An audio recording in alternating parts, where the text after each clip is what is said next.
Ayon sa alamat, ang pagtatagumpay sa pinakamalaking halimaw na si Kaiser Alipate ay magbibigay daan sa Akashic Record na may kakayahang matupad ang anumang kagustuhan, katulad ng Dragon Ball sa kanilang mundo.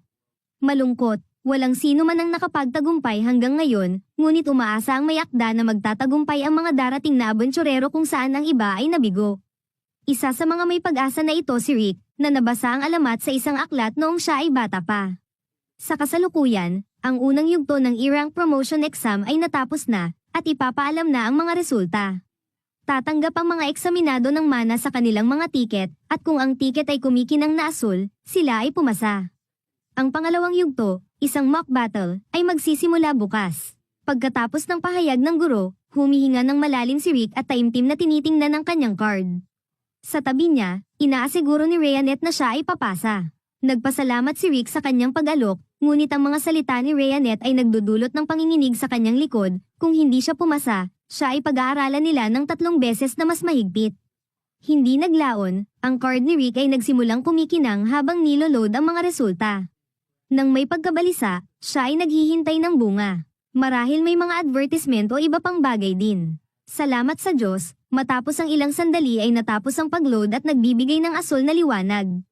Si Rick, na masaya, ipinakita ito kay Rheanet, na nagbati sa kanya. Nang mawala ang kanyang pagkabalisa, sila ay lumabas ng silid, ngunit biglang nasaktan ang ilong ni Rick dahil sa masamang amoy. Lumapit sa kanila ang isang blondeng lalaki at nagsimulang manligaw kay Rheanet. Ipinakilala niya ang kanyang sarili bilang si Raster, ang panganay na anak ng House of Duque Dama. Ang kanyang mahabang pag-i-introduce ay nakakainis kay Rick, kaya siya ay tawag na lamang na Norday. Sinubukan ni Rick na ipakilala ang kanyang sarili kay Raster, ngunit ito ay hindi pinansin at patuloy na nakatuon sa kanyang panliligaw kay Rheanet. Ang kanyang mga pick-up line ay nakakahamak at paulit-ulit na parang hango sa Reddit. Maging ang paghawak niya sa kamay ni Rheanet at ang pagsisimula niyang pagmasdan ito ay pumunta hanggang sa pag-alok na maging pangalawang asawa niya. Nagsalita si Rick at nagtayo sa pagitan nila. Sinabi niya na si Rheanet ay kanyang girlfriend at hinihiling kay Raster na tumigil. Pagkakita ni Raster sa exam card ni Rick, siya ay nagtawanan ng may paghamak. Nagsimula siyang magbiro kay Rick dahil siya ay nasa rank F kahit na siya ay matanda na. Ipinaghambog ni Raster na siya ay nakarating sa rank E nang siya ay 14 na taong gulang lamang. Sa kasalukuyan, siya ay nasa rank A at nagsisilbing examiner sa pangalawang yugto ng mga exam. Tinanggihan ni Raster si Rick at inanyayahan si Rheanet na kumain ng hapunan, ngunit tinanggihan ito ni Rheanet at maging nagyayapos pa siya sa braso ni Rick. Siya rin ay kritiko sa napakalakas na pabango ni Raster, na iminungkahi na marahil ay labis niyang ginamit ang Axe body spray. Nang mainsulto, binanggit ni Raster kay Rick na mag-ingat siya kung siya ang magiging examiner niya at umalis na may pagmamataas. Pagkatapos umalis ni Raster, inaalis ni Rick ang kanyang braso mula kay Rheanet at humihingi ng paumanhin dahil sa pagkakasabi niya na siya ay kanyang girlfriend. Ngumiti si Rheanet at itinuturing na ang kanyang panghihimasok ay nagpasaya sa kanya. Iniligtas ni Rick siya mula sa isang problema, at siya ay totoong nagpapasalamat. Pagdating ng gabi, kumakain pa rin si Raster at patuloy na galit sa kanilang pagkakatagpo. Napakagalit niya na itinapon niya ang kanyang baso sa mesa, na nagdulot ng pagkabasag. Pagdating ng kanyang mga kapatid na si Fred at Angelica, sila ay kaagad na nagyayapos sa kanyang mga binti at umiiyak. Ikinwento nila kung paano sila iniinsulto ng isang matandang lalaki. Natigilan si Raster na may sino man na makakapagpaiyak sa kanyang mga kapatid na cute. Ang paglalarawan ay agad na nagpapaalala kay Rick. Matapos makuha ang karagdagang detalye tungkol sa pagkakakilanlan ng lalaki mula sa kanyang mga kapatid, ngumiti si Raster ng masama. Kinabukasan, talagang nababalisa si Rick tungkol sa kanyang exam. Kung si Norday ang magiging examiner niya, siya ay tiyak na magkakagulo. Swerte na may lumapit at nagpakilala bilang si Lynx Laurat, ang examiner para sa pangalawang exam ni Rick. Masaya sa loob-loob si Rick, na naluluwag dahil hindi si Raster. Nagulat siya nang malaman na si Lynx ay isang tagahanga pala ni Rick, na nagbigay pugay sa kanyang determinasyon na maging isang abenturero kahit na siya ay 32 taong gulang na. Bilang kapwa matandang lalaki, nakahanap si Lynx ng inspirasyon sa pag-obserba kay Rick. Ibinahagi niya ang kanyang sariling paglalakbay, na ipinakikita na siya ay nagsimula sa kanyang landas ng abenturero nang siya ay 24 na taong gulang. Kahit na siya ay nasa kanyang 4 na dekada na, mayroon pa rin siyang mga ambisyon na umabot sa rank A. 20 taon ang kinailangan niya para makamit ang rank B, ngunit siya ay hindi natinag. Ang dalawang nakaranasang abenturero ay nagpapakilala sa isa't isa at nagkakaibigan ng mainit. Ngunit hindi nila alam na may isang tao na nakamasid sa kanila sa palilihim at nakangiti ng masama.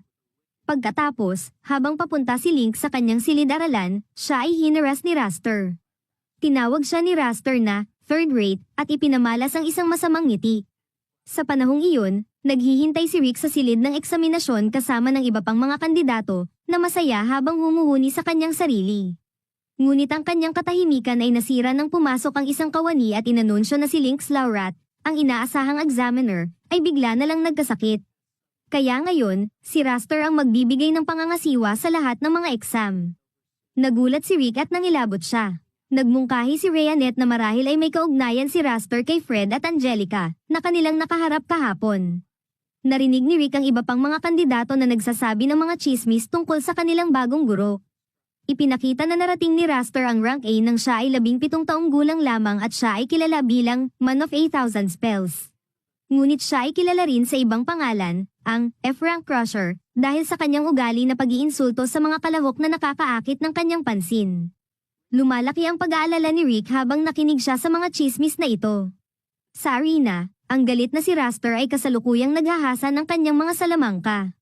Ginagamit niya ang ika-4 na uri ng panloob na mahika upang makapaglabas ng mga bato ng yelo na nagkalat ng mga basag sa buong lugar. Malinaw ang kanyang agresibidad, kahit na medyo labis.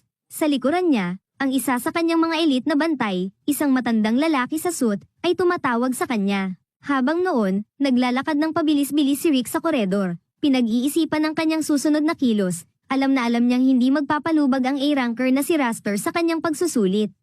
Ikinukwento niya kay Rheanet ang kanyang takot at nais umuwi, ngunit natatakot siya sa mas mabigat na pagsasanay na ipapataw sa kanya ng kanyang guro bilang parusa.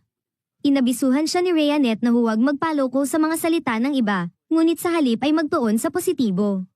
Naniniwala siya na ang kritisismo ay maaaring magpatibay ng kumpiyansa at muling pinatitibay ang kanyang paniniwala sa kakayahan ni Rick.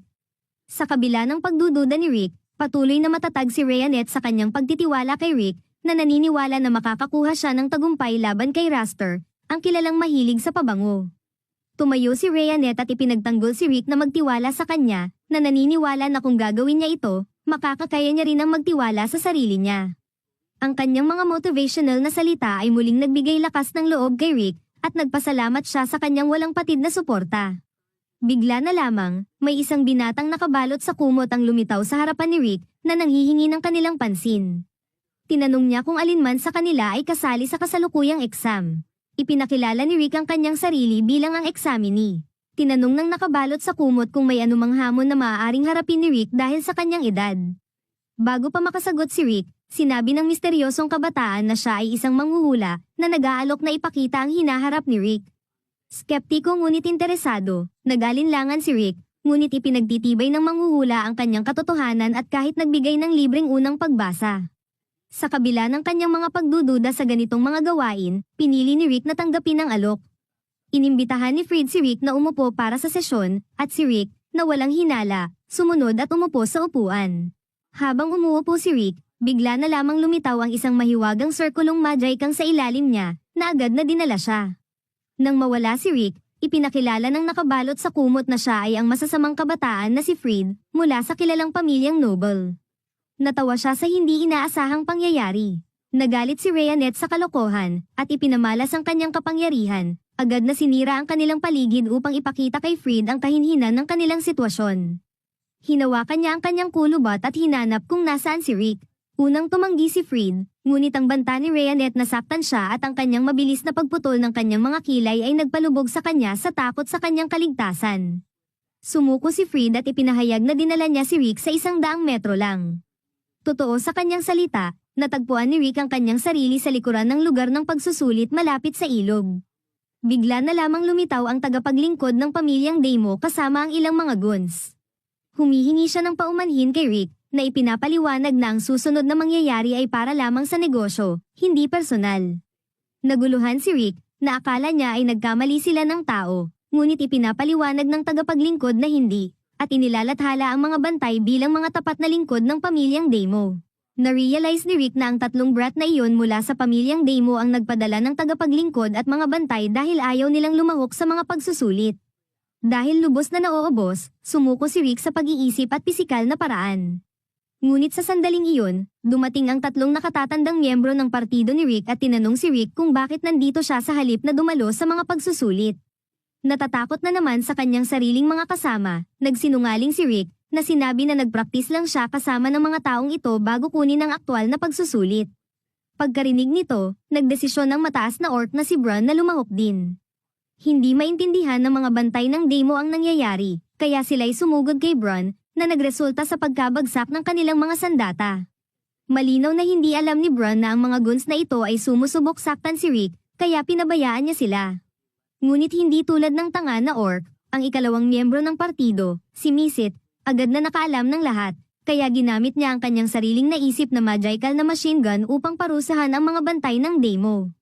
Nang nadapa na ang karamihan sa mga bantay, isang-isa sa kanila ay desperadong nagtagpo ng panangkap na ginamit si Eliezer, ang maliit na batang may pulang buhok, bilang hostage.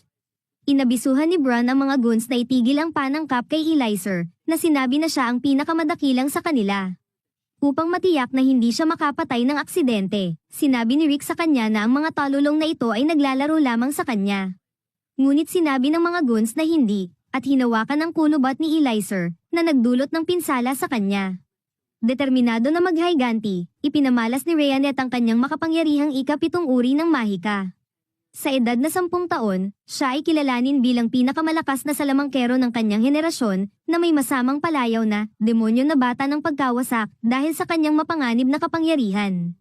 Kinilala ng tagapaglingkod ng pamilyang Demo si Misit, isang prodigy na, kahit na bata ang hitsura, ay isang kalahating dwarf, kalahating elf na may edad na 50 taon, nakilala sa kanyang katalinuhan na nagpapahintulot sa kanya na mag-imbento ng teknolohiya na siglo ang nauna.